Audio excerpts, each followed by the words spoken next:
आज की कहानी में आगे बढ़ने से पहले अगर आपने हमारा चैनल अभी तक सब्सक्राइब नहीं किया है तो कर लें और साथ ही बेल आइकन को भी जरूर दबाएं ताकि आने वाले वीडियोस के नोटिफिकेशन आपको जल्द ही मिल जाए। तो चलिए बढ़ते हैं आज की कहानी की ओर। अभी कूलर की ठंडी ठंडी हवाओं ने हमें अपने आगोश में लिया ही था कि तभी साले बिजली विभाग वालों ने बिजली गुल कर दी और हम किसी कीड़े मकोड़ों की तरह बिल बिलाते हुए अपने अपने घरों से बाहर खुले में आकर बैठ गए। हवा तो नहीं चल रही थी, जिस वजह से हमारा सोना तो मुमकिन नहीं था, जिस वजह से हम लोग आपस में बात करने लगे। तभी बातों बातों में उस मॉल की बात छिड़ गई जो सालों से बंद पड़ी हुई है। लोगों का कहना है उस मॉल में 2 सायों का कब्जा है।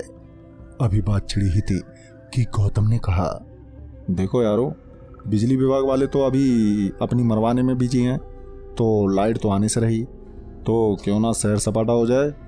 तो इस पर जब उससे पूछा गया कि इतनी रात गए कहाँ पर जाएंगे, तो इस पर उसने जवाब दिया कि और कहाँ, वहीं मॉल में देख लेते हैं कि सच में वहाँ पर भूत होता है या फिर नहीं, या फिर लोगों ने फालतू का हुआ बना रखा है उसे। शुरू में तो ये सुनकर सबकी फट गई, मगर सेकी बगाड़ने के चक्कर में सालों ने हाँ बोल दिया और फिर हम सारे उस भूतिया मॉल को एक्सप्लोर करने पहुंचे। मॉल के पास पहुंचते ही सबसे पहले हमने एक दूसरे को कॉन्फ्रेंस कॉल पर कनेक्ट कर लिया ताकि एक दूसरे से जुड़े रहें। और अब बारी थी मॉल के अंदर दाखिल होने की।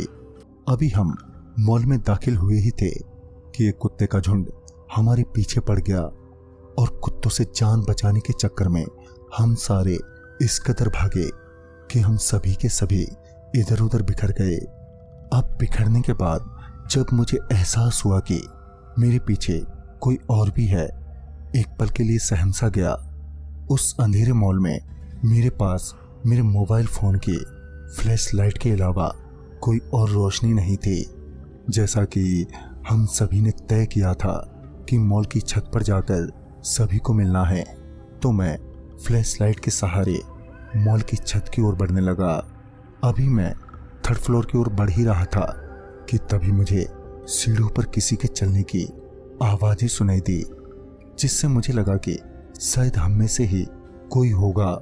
ये सोचकर मैं आवाज़ देते हुए सीढ़ियों की तरफ भागा, मगर जब मैं सीढ़ियों पर पहुंचा तो पाया कि वहां तो कोई भी नहीं है। फिर मुझे लगा कि शायद वो आगे निकल गया होगा और ये सोचकर मैं जल्दी जल्दी सीढ़ियां चढ़ ही रहा था। तभी मुझे एहसास हुआ कि कोई और भी मेरे साथ सीढ़ियों पर चढ़ रहा है। मैं एक पल के लिए रुका ही था कि तभी किसी ने मेरा पांव पकड़कर खींचते हुए नीचे ले जाने लगा। मुझे उस वक्त इतनी चोट लग रही थी कि मत पूछो। मैं उस वक्त चीखे चिल्लाई जा रहा था और इसी बीच उस साये ने मुझे मॉल के बाहर लापटका। मैं अभी दर्द से करा ही रहा था कि मेरी नज़र मॉल के छत पर गई, जहां मेरे दोस्त चीखे चिल्लाई जा रहे थे, मानो उनकी भी जबरदस्त खातिरदारी हो रही हो। इसी बीच वो सारे आवारा कुत्ते फिर से वहां पर आ पहुंचे और मुझे काटने लगे। तभी कुछ ही देर में आसपास के लोग आ पहुंचे और उन्होंने उन आवारा कुत्तों को वहां से भगा दिया। इसी बीच मैं बेहोश भी हो गया था।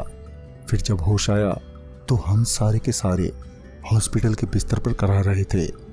फिर जब गांव के लोगों ने पूछा कि हम वहां पर क्या करने गए थे, तो हमने कराते हुए उन्हें सारी बात बताई। हमारी सारी बात सुनने के बाद पहले तो हमें बहुत डांट पड़ी और हमें वहां पर ना जाने को कहा, और उसके बाद हमने माफ़ी मांगी। फिर पता चला कि उस मॉल में एक डायन रहा करती थी। जब एक लड़का जब उस मॉल में एक्सप्लोर करने गया था, तो वो डायन जैसे ही उस लड़के को मारने आई तो उस लड़के ने डायन को चाकू मार दिया और फिर उसके बाद उस डायन ने उस लड़के को, दोनों आपस में मर गए और तब से उनकी आत्मा यूं ही मॉल में भटकती रहती है। ये सब जानने के बाद हमने कान पकड़ लिए और फिर कभी भी उस मॉल में ना जाने की कसम खा ली। तो दोस्तों, इस कहानी में बस इतना ही। तब तक के लिए बाय। And take care.